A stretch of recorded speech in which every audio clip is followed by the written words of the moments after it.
있냐?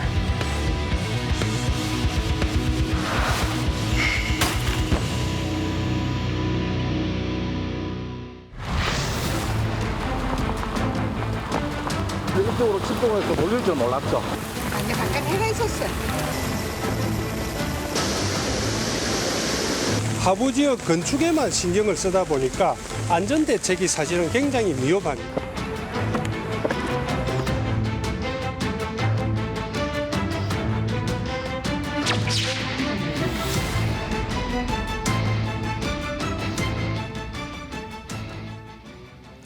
네, 어제 오늘 오랜만에 햇볕 쨍한 날씨가 이어졌습니다.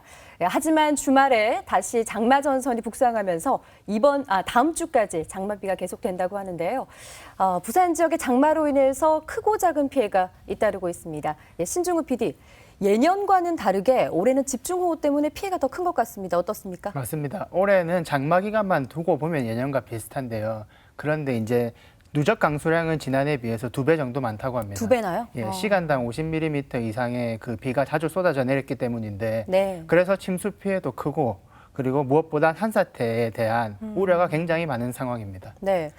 부산은 장마철 때마다 이렇게 산사태에 대한 위험을 얘기하게 되는데요. 아무래도 이제 산이 좀 밀집한 지역인데다가 그 산 지역에 또 주택 밀집 지역도 모여 있다 보니까 그런 거 아니겠습니까? 맞습니다. 예. 작년 구평동 산사태 보듯이 부산은 산사태가 일어났다면 굉장히 인명피해가 크게 일어날 수 있는 취약적인 그 특성을 가지고 있는 곳이거든요. 예. 그래서 제가 오늘은 이제 장마도 많고 이래서 부산의 산사태 위험 지역들을 좀 점검해보고 그리고 관련 대책까지 저희가 좀 고민해 보려고 합니다. 예. 일단 우선 저번 주에 비 많이 왔을 때 그 피해 현장들이 좀 있었거든요. 예. 그곳에 저희가 직접 찾아가 보고 그리고 또 구평동 산사태는 어떤 상황으로 진행되고 있는지 살펴보고 왔습니다. 예, 시간당 최고 79mm의 집중호우가 쏟아졌던 지난 10일 문현동의 한 공사장 인근에 토사가 무너져 내렸다고 해서 제가 찾아갔는데요. 어휴, 심하게 무너졌네요. 네, 최근에 도로 개설 공사를 진행 중이었다고 하는데 쓸려 내려온 토사가 도로를 막아버렸습니다. 다행히 인명 피해는 없었다고 합니다. 다행입니다. 정말 아찔한 풍경인데 왜 여기가 무너져 내린 건가요? 도로를 내기 위해서 준비하는 상황인데 저희들이 모양을 다 했습니다. 그런데 지금 밤이다 보니까 배수 시설이 정확하게 없습니다. 그래서 이쪽으로 물이 좀 쏠리다 보니까 공정을 못 쌓아서 그런 건가요? 아니면 배수로가 제대로 안 까져서 그랬어? 지금 배수로가 이쪽으로 집중으로 이렇게 돌릴 줄 몰랐죠. 네, 남구청 등 관계기관이 나와서 현장 조치는 빠르게 이루어졌는데요. 도로공사를 진행하는 측에서는 안전조치를 충분히 취했는데도 불구하고 비탈면이 무너져 내렸다는 입장을 말했습니다. 그런데 현장에서 만난 주민들의 이야기는 조금 달랐습니다. 그러니까 사고의 징조가 있었다는 건데요. 네. 여기 이 흙 파는 다음으로 저 집 올라가는 골목으로 아니, 잠깐 해가 있었어. 그래서 내가 그 반장이가 어느 분 보고 아저씨 이거는 이렇게 나누면 정말 주민들이 놀랍니다. 내가 흥분이 많이 내려오고 이제 산이 지금도 무너졌잖아요. 내가 이러니까 막 우리 할 겁니다 이렇게 하더라고. 자칫하면 큰 인명 피해를 낳을 수 있는 상황이었는데 이게 조금 안일하게 조치를 했던 게 아닌가 싶네요. 네, 그렇습니다. 작년 10월에 있었던 구평동 산사태 기억하시는 분들 많으실 겁니다. 예. 산사태가 얼마나 큰 재난으로 이어질 수 있는지 우리가 다시 한번 확인할 수 있었던 그런 시간들이었는데요. 네, 저기 보이는 능선에서부터 토사가 무너져 내려서 이곳에 있는 공장과 주택, 식당 등을 덮친 것인데요. 당시 20개 정도의 건물이 피해를 봤는데 그중에서도 가장 심한 피해를 본 건물이 바로 이 건물입니다. 지금 보시면은 건물 골조가 다 드러나 보일 정도인데요. 이 건물의 지금 모습이 당시 사고의 처참함을 여전히 알려주고 있습니다. 예. 정말 말 그대로 처참한 현장이네요. 네, 현장에서 보니까 좀 더 그렇다고 아직 제대로 복구도 안 돼 있으니까. 예. 그리고 보시면은 예. 저기 토사가 아직도 저기 창문에 남아 있습니다. 이때 태풍이 심하게 왔었죠? 그렇습니다. 사고의 직접적인 원인이 태풍이었는데요. 구평동 산사태는 태풍 미탁 영향으로 일어났습니다. 이 산사태로 인해서 4명이 매몰됐고 안타깝게도 모두 목숨을 잃었습니다. 네. 보시면 사고 현장이 온통 검은 흙인데요. 이게 석탄재입니다. 오래전에 이곳에 연병장을 만들면서 석탄재를 매립했고 이게 배수가 제대로 안 되면서 산사태가 발생한 아유, 겁니다. 그렇군요. 현장에 막상 이제 도착하고 나니까 이미 토사가 밀려 내려와가지고 도로까지 흘러내려온 상태였고 그냥 일반 토사물이 아니라 그냥 갯벌과 같은 느낌의 토사물이 흘러내려와서 발이 많이 빠지고 이제 저희가 파내도 계속 흘러 들어오고 너무나도 힘든 상황이었고 그렇다면 산사태 이후 현장 복구는 완벽하게 됐을까요? 그럴 것 같진 않은데 제가 현장 한번 둘러봤습니다. 네. 이렇게 석탄 가루처럼 석탄 가루처럼 이게, 일반 흙으로 볼 수는.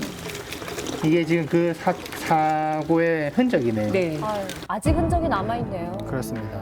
산아래 쪽 계류부에는 이제 배수가 원활하도록 사방댐 공사를 진행했는데 보시면 아시겠지만 석탄재들이 가득 쌓여 있습니다. 예. 그리고 비가 올 때마다 이렇게 석탄재 섞인 물이 위쪽에서부터 계속 흘러내리고 있는 상황이라는데요. 복구 과정을 지켜본 환경단체에서는 모두 제거하기 전에는 여전히 위험하다는 입장을 말하고 있습니다. 네.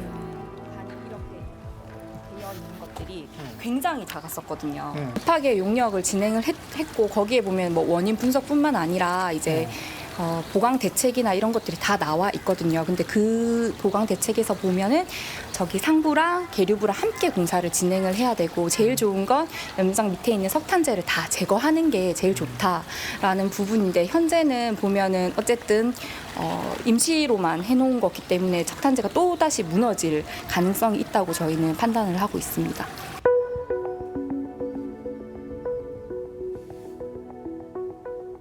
예.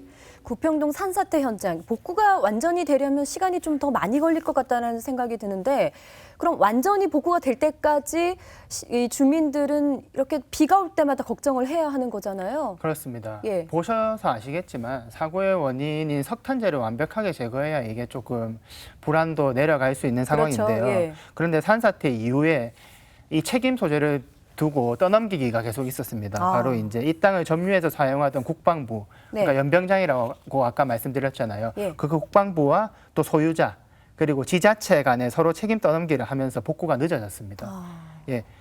그래도 아래쪽에는 이제 사구청에서 나서서 석탄재를 제거하고 사방댐 공사를 진행했는데 비타민 위쪽에는 여전히 석탄재가 계속 나오고 있는 상황이고 예. 그리고 임시방편으로 보호막으로 덮어놓고 있는 그런 상태입니다. 이게 책임을 떠넘길 게 아니라 함께 힘을 좀 모아서 복구를 해야 할 텐데 참 답답합니다. 그러면 비타민 위쪽 지역은 복구가 언제부터 시작이 되는 건가요? 이게 책임 떠넘기기를 했다고 했잖아요. 네네. 그래서 이제 재판이 갔는데 아, 재판까지 갔습니까? 그렇습니다. 예. 심각하네요. 예, 관련 재판이 이제 다음 주에 진행이 되는데 재판 결과에 따라 이제 복구나 피해 보상이 진행될 겁니다. 예. 예, 좀 이제 속도를 내줬으면 좋겠고요. 덧붙여서 제가 말씀드리자면은 이제 현장을 취재하면서 피해자분 아드님과 이제 조금 이야기를 들을 수 있었는데 이 지역에서 사실 징조가 좀 있었다고 합니다. 아, 그래요? 계속 이렇게 뭔가 쓸려 내려오는 그런 징조가 있어서 계속 이렇게 조금 문제 제기를 했는데 예. 뭐 별로 반응이 그렇게 없었다라고 하고 들었고요. 예. 그래서 이제 미리 조치를 취했더라면 이런 것들도 그렇죠. 조금 예방할 수 있지 않았을까 하는 아쉬움이 항상 사고 뒤에 이렇게 떠오르고 있습니다. 예, 참 언제까지 이렇게 소일급 외양간 고치는 일을 해야 하는지 답답한 상황인데요. 부산 곳곳에는 이런 산사태 위험 지역들이 지금 너무나도 많지 않습니까? 예, 미리미리 지금 대비를 좀 해야 할 것 같은데 좀 살펴보고 있습니까? 어떻습니까? 예, 그래서 제가 부산에 이제 산사태 위험 지역이라고 손꼽히는 곳을 둘러보고 왔고요. 예. 그리고 이제 먼저 구평동 산사태 현장과 아주 가까운 곳을 거기서 이제 제가 또 취재하는 과정에 뭔가 새로운 점을 발견해가지고 예, 그래서 그쪽을 먼저 살펴보고 예, 왔습니다. 궁금합니다. 네. 네. 어서 보시죠. 학생들 소리가 들리네요. 여기 학생들 지금 체육 시간에 학교에 있고 고등학교니까는요. 여기가 어디냐고 하면요. 지금 표시되는 지점이 구평동 산사태가 있었던 곳인데요. 예. 그러니까 조금만 돌리면은 같은 산의 바로 반대쪽에 있는 학교가 학교입니다. 있네요. 예. 예. 여기서 보면 이게 옹벽이 휘어진 게 딱 보이지 않습니까? 이게 다 버려져가지고 이런 것들이 벌어져 있어요. 이런 예. 것들이 다 보이지 않습니까? 이렇게 원래 이렇게 벌어지면 안 되는 걸로 알고 있거든요. 붙어 있었겠군요. 네. 이게 이렇게 다 벌어져가지고 이거 어른손 하나가 다 들어갈 정도니까는요.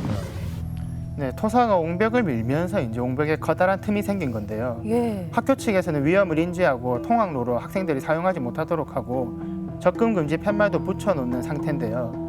하지만 이 근처로 오가는 분들이 여전히 있더라고요. 등산객들 분들도 있었고. 그런데 더 큰 문제는 이제 이렇게 옹벽 아래쪽으로는 학교와 주택가들이 밀집해 있다는 겁니다.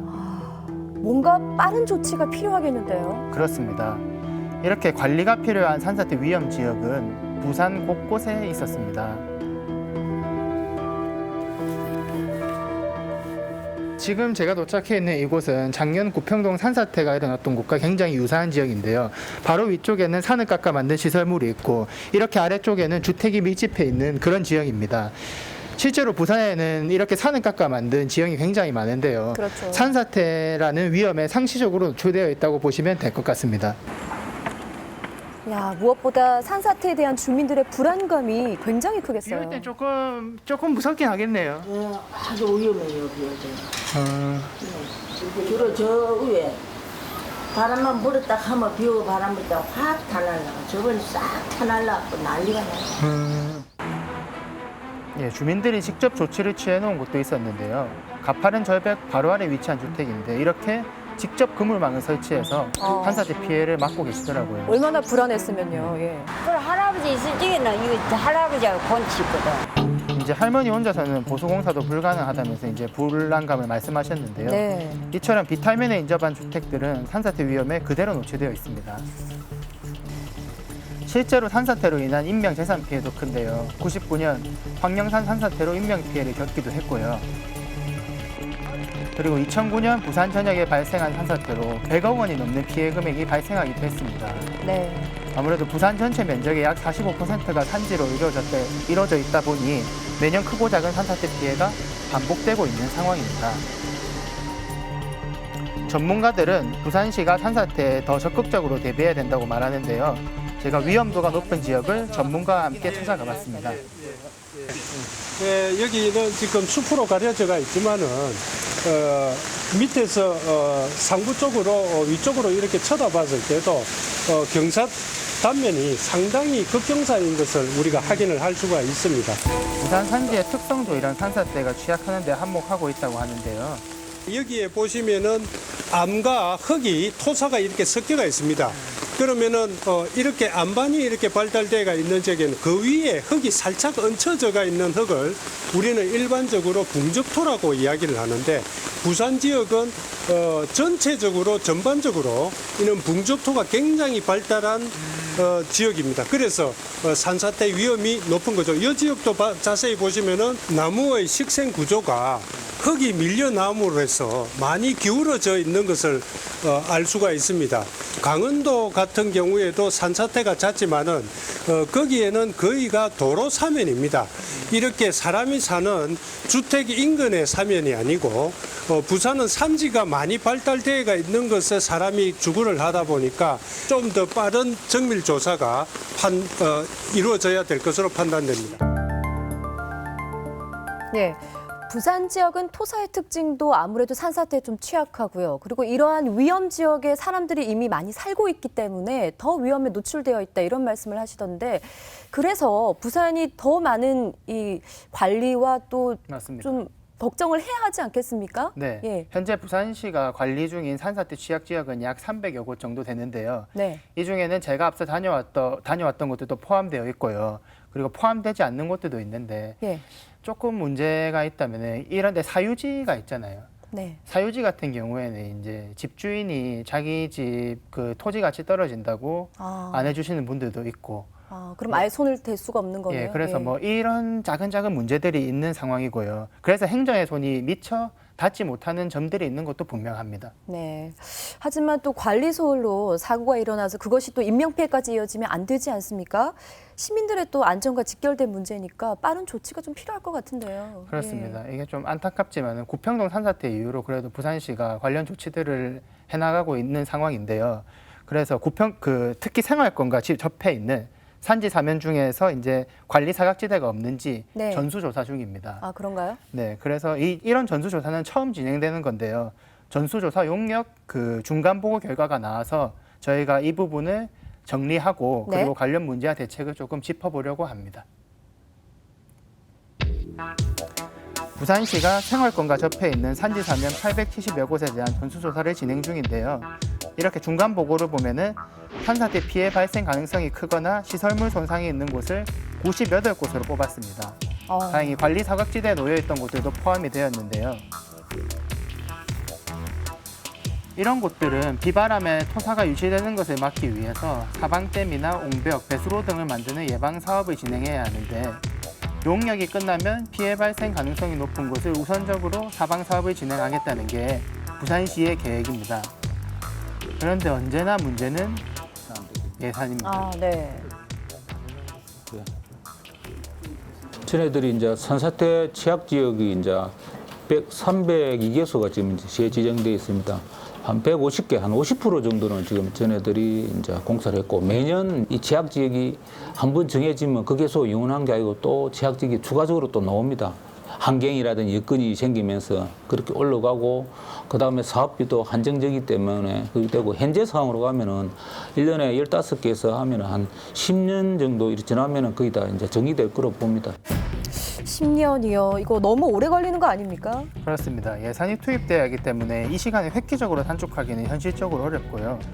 그래서 산사태로 인한 인명피해 우려가 계속될 수밖에 없습니다. 그런데 얼마 전 국립재난안전연구원에서 유의미한 모의 실험이 진행됐는데요. 바로 급경사지 붕괴 모의 실험입니다. 이제 여기 이 기구로 이제 실험을 하신 거네요. 예. 건물 3층 높이의 장비를 이용해서 산사태 징조를 미리 알 수 있는 그런 실험인데요. 35도의 경사면과 1.5m의 토층을 조성해 여기에 계측기를 심었습니다. 그러니까 이제 시간당 50mm의 비가 내리는 상황을 가정했는데요. 예.